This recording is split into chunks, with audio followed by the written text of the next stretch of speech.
Welcome to Facewest video and the new Ortovox 3 Plus.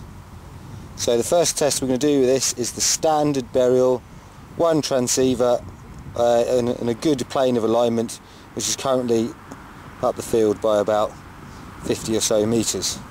Before you start, you can see that on the screen we've got a battery, permanent battery power indicator, and some little flashing icons to show that we're in transmit mode.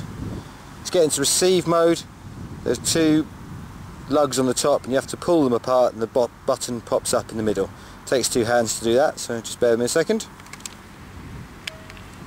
Okay, so I've pulled that and the button pops up. Okay, and into search mode with the 3 Plus. No signal received at the moment, just the graphic on the screen telling me to do a course search.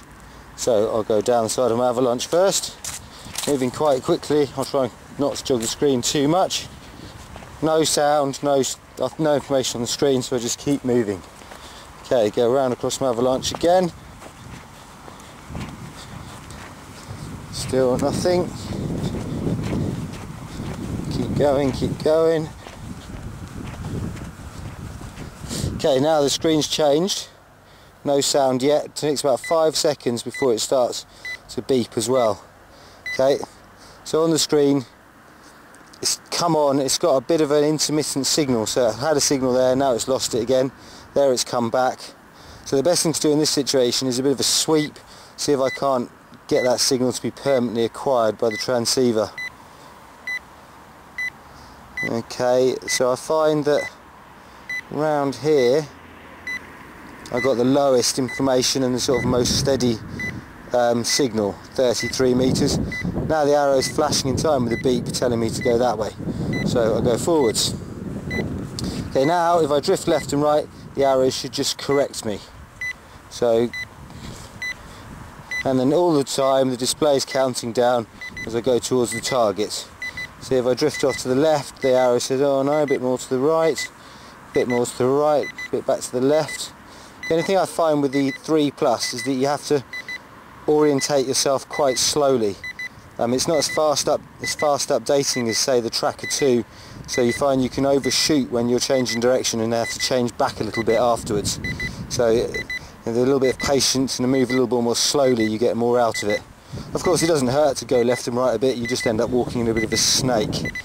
So back round, under 10 meters is a tone change, keep the arrow in the middle. Under 5 meters another tone change, keep the arrow in the middle. And then under 2 meters you lose the arrows and you go into proximity search.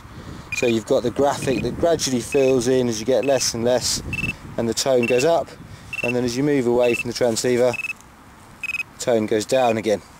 And there's some little symbols to help you work out exactly where the lowest point was, and then you can go that way until you work out where it is. And that is a simple search with the Ortovox 3 Plus. While the 3 Plus does a pretty good job of guiding you in, I did want to show you just one little quirk that it's got. It's a pretty good job of getting you in to about 4 or 5 meters, although like most transceivers it overreads the distance a little bit. But at about 5 meters, discover there's a little quirk, which sometimes it does, sometimes it doesn't. See if I can get it to do it. Okay. There's a bit of confusing information here.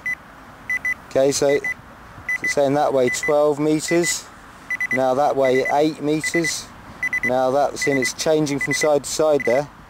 I have noticed with the S1 it's a little bit flaky around this 6-7 meter mark, and it can get a bit, give some conflicting information here.